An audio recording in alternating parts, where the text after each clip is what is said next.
Këto vargje dëgjohen e këndohen në çdo sebeb, gëzim familjar, e shumë pak e din që janë shkruar nga artisti Iso Polifonis Shkëlqim Guçe, që prej vogëlis pikati me energjinë e tij dashurin për vallet, Iso Polifonin, dashuri të cilën e kultivoi për vite të tëra. I rritur mes këngës, së bashku me 4 vëllezërit e tij do të trashëgonin nga nëna e tyre pasurinë e vyer të krahinës së Picarit. Në një rrëfim për vegjëlin, studimet dhe më pas formimin e grupit Gurra e Picarit, artisti nuk fshe lotët e emocionet që ka marrë në gjithë këto vite nga duartrokitjet e publikut.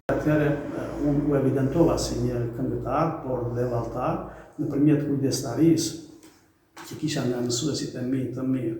Pra, këngët dhe vallet në atë kohë kanë qenë në program veç lëndës së muzikës, ku njihnim të gjitha instrumentat popullore, patjetër notat, masat muzikore, por ishim dhe të imponuar për vetë natyrën dhe pozicionin geografik që zonat kanë, për të mësuar dhe këngën apo vallen tradicionale të zonës. Vallet labe, vallet mix, këngët elegjike, epike dhe këngët e dashurisë. Kështu që të gjitha këto së bashku përbënin atë vlerën emocionale që mua më përcillte në atë kohë dhe si i tillë patjetër la një gjurmë.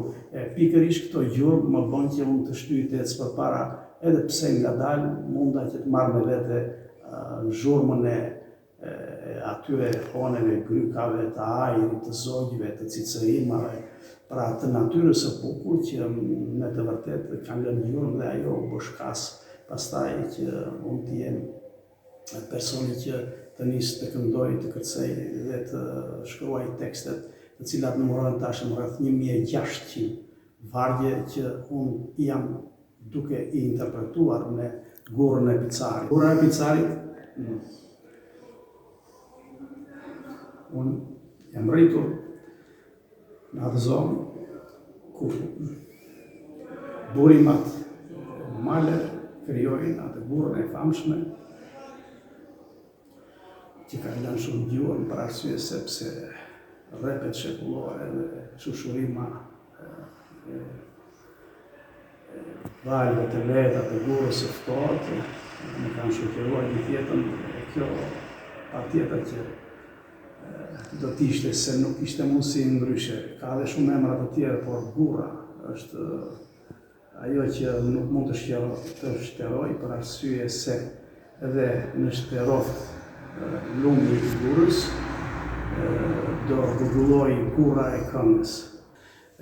Gurra e Picarit është një medaljon në kulturën labe, gjirokastrite, shqiptare, një xhevahir i rrallë i trashëgimisë kulturore për vokalet, për variacionet melodike, për atë korrektësinë, disiplinën, për finesën në mënyrën e të kënduarit dhe të kërcyerit. Mendoj se mozaiku i bukur i polifonisë shqiptare. Iso Polifonia, thot Guçe, është një zhanër ku jo të gjithë mund të interpretojnë, pasi kërkon mjeshtëri. Në këtë kohë, pavarësisht statusit të mbrojtjes nga UNESCO si pasuri botërore, Iso Polifonia po merret më qaf nga disa pseudo-artistë, është shprehur Guçe. Unë vazhdoj të kem kontratat me agjenci të turistike të cilët sjellin vizitor në Gjirokastër dhe destinacionet e tjera turistike të kësaj lugine të mrekullueshme. Kontaktet i kemi me lloj vizitorësh, turistësh nga vende të ndryshme prej Kine, Europës, Amerikës dhe vende të tjera. Është shumë interesante, ata ndodhen të mahmitur përpara këtij folku, përpara kësaj polifonie ose përpara kësaj, domethënë, hyjneshe të trashëgimisë kulturore.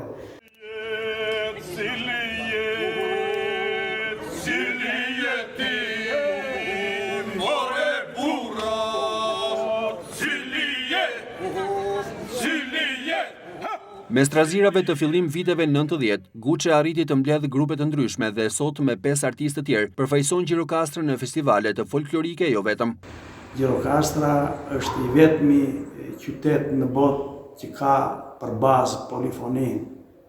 Polifonia kërkon servirjen e saj, nuk mund të këndohet nga kushdo. Ajo është shumë qibare, i themin, është e pastër, është aq e bardhë sa e vështirë është ta prek kushdo. Polifonia është e rrallë, nuk ka shkollë për polifoni. Duhet të sjell vetëm vlerat e zonës nga vjen grupi. Patjetër, grupet folklorike nuk mund të menaxhohen dhe të dalin në skelë ashtu rastësisht. Edhe pse vitet kalojnë, sot Guçe mban mend detaje se si ka shkruar këngën Zogë e Libohovës. Një ditë isha në mes të Libohovës, në krahun e Buretos, nga krahu veri lindor i Buretos, pa ishte një arë e madhe, dhe në krah të konviktit të shkollës 11 shkurti, duke shikuar lart nga Buretua, si duke të kishte lindur dielli në atë moment, dhe pata një tip rrezatimi sa, domethënë, u shtanga, dhe ky ishte një moment që fillova të them, vjen thellëza zalli to, me nishan me zballi to, si hëna buzmali to, dhe nuk kisha as letër, as laps për të shkruar, dhe i kam me vrap prandej, dhe shkova në hotel në qendër, te rapi i madh, dhe i them profesor Tasimit, 3 vargje i gjeta. Vazhdo, thot ai, dhe unë me shpejtësi futem lart te dhoma dhe fillova të shkruaj edhe disa vargje të tjera. Pra, kjo ishte krijimtaria ime që mori dhem në atë kohë, dhe si e tilla e këndohet në disa grupe dhe këngëtar të muzikës popullore. Shkëlqim Guçe me grupin e tij Gurra e Picarit ka marrë pjesë në çdo aktivitet folklorik, duke përcjell mes zërit dhe duke ruajtur me fanatizëm, pa e tjetërsuar dhe pa e deformuar këngën labe. Polifonia ashtu si dhe muzika qytetare janë përballur përgjatë dekadave të fundit me vështirësitë e vijimsin dhe përcjelljes tek të rinjt. Kostumet që shoqërojnë këtë traditë të kënduar janë duke u dëmtuar dhe duke u humbur si shumë element me kalimin e kohës. Edhe përfaqësuesit e ansambleve popullore kanë bërë vazhdimisht apel për mbështetjen e përcjelljes në mënyrë autentike të kësaj trashëgimie.